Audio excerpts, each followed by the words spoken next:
ஓம் ஸ்ரீ வரஹிதாயே போற்றி போற்றி. ஓம் சக்தி. ஓம் ஆதிபரா சக்தி. என் அன்பு குழந்தையே, இன்று உன் அம்மா உன் மீது கடும் கோபத்தில் வந்திருக்கிறேன். நான் பலமுறை சொல்லி கேட்காத ஒரு விஷயத்தினால் இன்று என் பிள்ளையே உன் வாழ்க்கையே கேள்விக்குறியாக மாறிவிட்டது.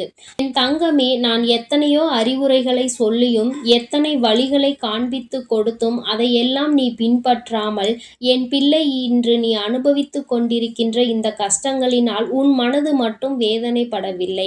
உன் தாயானவள் என்னுடைய மனமும் தான் வேதனைப்பட்டு கொண்டிருக்கிறது. உன் தாயானவள் எப்பொழுதும் உன்னை பற்றிதானே கவலைப்பட்டு கொண்டிருக்கின்றேன். என் பிள்ளையே, அப்படி இருக்கும் பொழுது என் பேச்சையும் மீறி நீ இது போன்ற ஒரு தவறை செய்யலாமா? அப்படி நான் என்னதான் தாயே தவறு செய்தேன் என்று நீ நினைக்கின்றாய் அல்லவா? என் பிள்ளையே, நீயே என் வாக்கினை முழுமையாக கேட்டு நீ செய்த தவறு என்னவென்பதை தெரிந்து கொள். அம்மாவினுடைய கோபத்திற்கு காரணத்தை தெரிந்து கொண்டு என்னுடைய கோபத்தை நீ தணித்துவிட வேண்டும். அம்மாவை நீண்ட நேரம் கோபத்தில் வைப்பது அத்தனை நல்லதல்ல.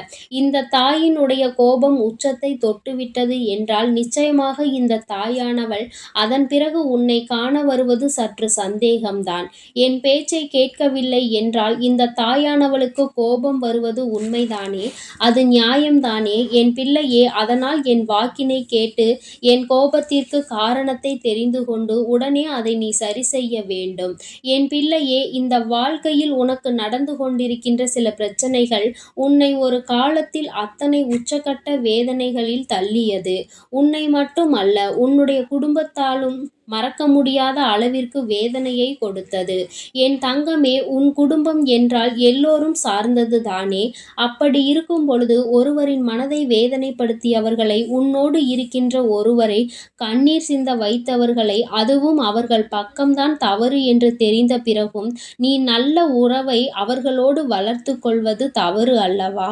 தங்கமே, உன்னுடைய அந்த உறவுகள் உன்னை நம்பி இருக்கும் பொழுது அவர்களின் மனதினை நீ காயப்படுத்தலாமா? நான் சொல்கின்ற விஷயம் உனக்கு புரிகின்றதா?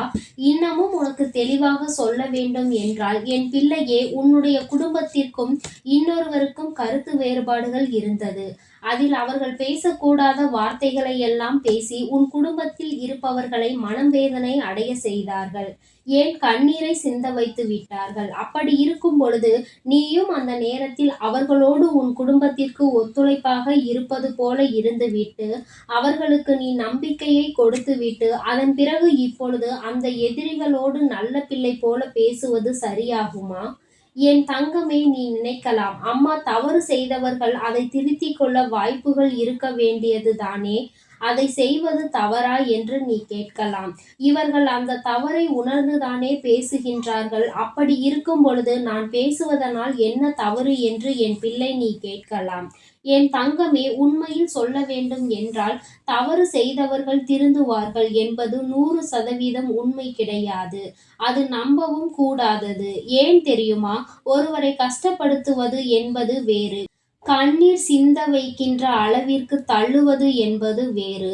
இவர்கள் கண்ணீர் சிந்த வைத்திருக்கிறார்கள். வயது வித்தியாசம் பார்க்காமல் அடுத்தவர்களின் மனதினை நோகடித்திருக்கின்றார்கள். என் பிள்ளையே, உனக்கு இது சாதாரணமாக இருக்கலாம். நீ அவர்களோடு பேசிவிட்டால் உன்னுடைய குடும்பத்தில் இருப்பவர்களுக்கு அது எந்த அளவிற்கு மன கஷ்டத்தை கொடுக்கும் என்று ஒரு நொடி சிந்தித்து பார்க்க வேண்டும். அது மட்டும் அல்லாமல் ஒருவேளை அவர்கள் உண்மையில் திருந்தவில்லை என்றால் நீ இன்று அவர்களோடு பேசுவதை வைத்து உன் குடும்பத்தை தான் ஏளனமாக பார்ப்பார்கள்.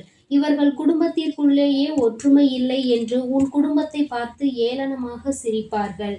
என் பிள்ளையே, நீ ஒரு வேளை இது போன்ற தவறுகளை இப்பொழுது செய்யவில்லை என்றாலும் எப்பொழுதுமே இது போன்ற ஒரு தவறுகளை செய்ய துணிந்து விடாதே. உன் வாழ்க்கையில் எப்பொழுதுமே இது போன்ற தவறுகள் நடக்காமல் நீ பார்த்து கொள்ள வேண்டும். என் தங்கமே, இந்த வாழ்க்கை என்பது உனக்கு நிச்சயமாக எத்தனையோ விஷயங்களை கற்றுக் கொடுத்த பொழுதெல்லாம் அது என் பிள்ளை நீ கண்டுகொள்ளாமல் விட்டுவிட்டு இப்பொழுது உன்னுடைய குடும்பத்தை மனதளவில் காயப்படுத்தியவர்களோடு உறவை வளர்த்து கொள்வது எந்த விதத்தில் நியாயமாகும் என்று ஒரு நிமிடம் சிந்தித்துப் பார். ஒருவேளை அவர்களோடு பேசுவதனால் உனக்கு மனதிற்கு சந்தோஷம் கிடைக்கிறதோ என்னவோ, அதனால் உன் குடும்பத்திற்கு வேதனைகள் ஏற்படுகிறது என்றால் அந்த தவறை எப்பொழுதுமே செய்ய நினைக்காதே.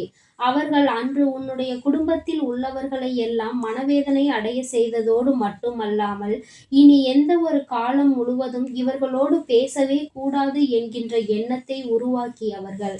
அவர்கள் எந்த அளவிற்கு காயத்தை கொடுத்து இருந்தால் இவர்கள் இந்த அளவிற்கு நினைத்திருப்பார்கள் என்று ஒரு நொடி நீ சிந்தித்து பார்த்து இருந்தால் இந்த தவறை செய்ய நிச்சயமாக துணிந்திருக்க மாட்டாய். என் தங்கமே, இனியாவது இந்த விஷயத்தில் நீ சற்று கவனமாக இருக்க வேண்டும். அவர்களின் நோக்கமே உன்னுடைய குடும்பத்தை பிரித்து உன்னுடைய குடும்பத்தில் இருக்கின்றவர்களை இன்னமும் அவமானப்படுத்த வேண்டும் என்று நினைப்பதுதான். உன்னிடத்தில் அவர்கள் மனதார பேசவில்லை. அவர்கள் மனதில் நல்ல எண்ணங்கள் இல்லை. அவர்கள் வெளிப்படையாக பேச நினைக்கவில்லை. உள்ளொன்று வைத்து புறமொன்று பேசிக் கொண்டிருக்கிறார்கள். இது போன்ற மனிதர்களிடத்தில் உறவை வளர்த்து கொள்ள வேண்டும் என நினைப்பது நீ நிச்சயமாக தவறான விஷயம் என்பதை புரிந்து கொள்ள வேண்டிய காலகட்டம் இப்பொழுது வந்துவிட்டது.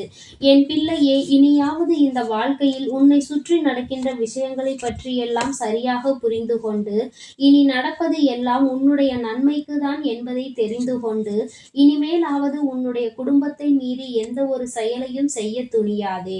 நாளை உனக்கு ஒரு கஷ்டம் என்று ஒன்று வந்தால் இவர்கள் எல்லாம் ஒரு நாளும் உன்னிடத்தில் வருவது கிடையாது. யார் உன் மீது உண்மையான அன்பு வைத்திருக்கிறார்களோ அவர்கள்தான் உனக்கு உறுதுணையாக இருப்பார்கள்.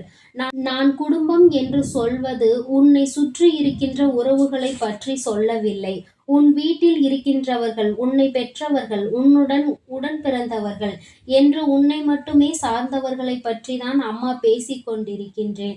அவர்களின் மனதை காயப்படுத்தினால் ஒருவருக்கொருவர் கருத்து வேறுபாடு ஏற்பட்டு குடும்பம் அப்படியே பிரிந்துவிடும்.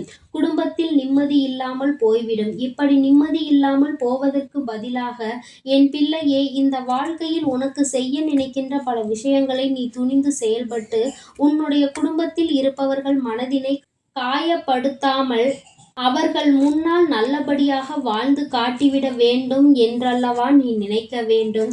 உன் குடும்பத்தின் நிலையை உயர்த்த வேண்டும். எந்த ஒரு விஷயத்தை காரணமாக காட்டி உன் குடும்பத்தை அன்று அவமானப்படுத்தினார்களோ அந்த விஷயத்தை நீ தூக்கி நிறுத்த வேண்டும்.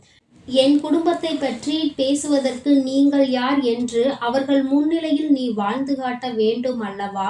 மாறாக அவர்களோடு பேச நினைப்பதோ ஒரு உறவை வளர்க்க நினைப்பதோ தவறான செயலாகும்.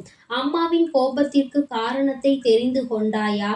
இனிமேலும் இந்த தவறை செய்யக்கூடாது என்பதை நீ புரிந்து கொண்டாயா? என் பிள்ளையே, இனியும் நீ திருந்தவில்லை என்றால், இல்லை அம்மா, எனக்கு கதை பேசுவதற்கு யாரும் இல்லை, அதனால்தான் அவர்களோடு பேசுகிறேன் என்று சொல்லி உன் குடும்பத்தில் இருப்பவர்களின் மனவேதனையை அதிகப்படுத்தினால் அதன் பிறகு உனக்கு வருகின்ற கஷ்டங்கள் எல்லாவற்றிற்குமே நான் பொறுப்பெடுத்துக் கொள்ள மாட்டேன் என்பதையும் நீ புரிந்து கொள்ள வேண்டும். அதுபோலதான் உன் குடும்பத்தில் உள்ளவர்களுக்கும். உன்னை கண்டும் கண்டுகொள்ளாமல் விட்டு விடுவார்கள்.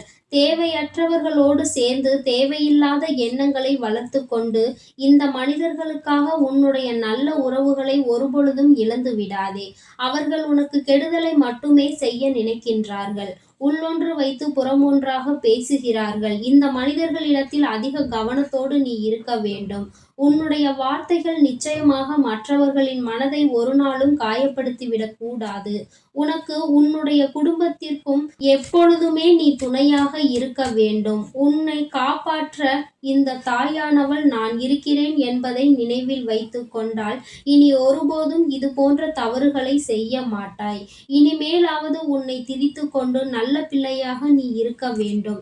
யாருடைய அன்பும் இங்கு உனக்கு தேவையில்லை. பொய்யான அன்பினை காட்டி இங்கு உன்னை அவமானப்படுத்த நினைக்கின்ற மற்றவர்கள் மத்தியில் நீ கவனமாக இருக்க வேண்டும். என் அன்பு குழந்தைக்கு இந்த தாயானவளினுடைய ஆசீர்வாதங்கள் எப்பொழுதும் முழுமையாக இருக்கும். என் தங்கமே, அதனால் நீ எதற்காகவும் கலங்காதே. எதை நினைத்தும் வருந்தாதே. நீ நல்லதையே நினைத்தால் உன் வாழ்வில் எல்லாம் உனக்கு நல்லதாக மட்டுமே நடக்கும். ஓம் சக்தி, ஓம் ஆதிபரா சக்தி, ஓம் சக்தி, ஓம் ஆதிபரா சக்தி.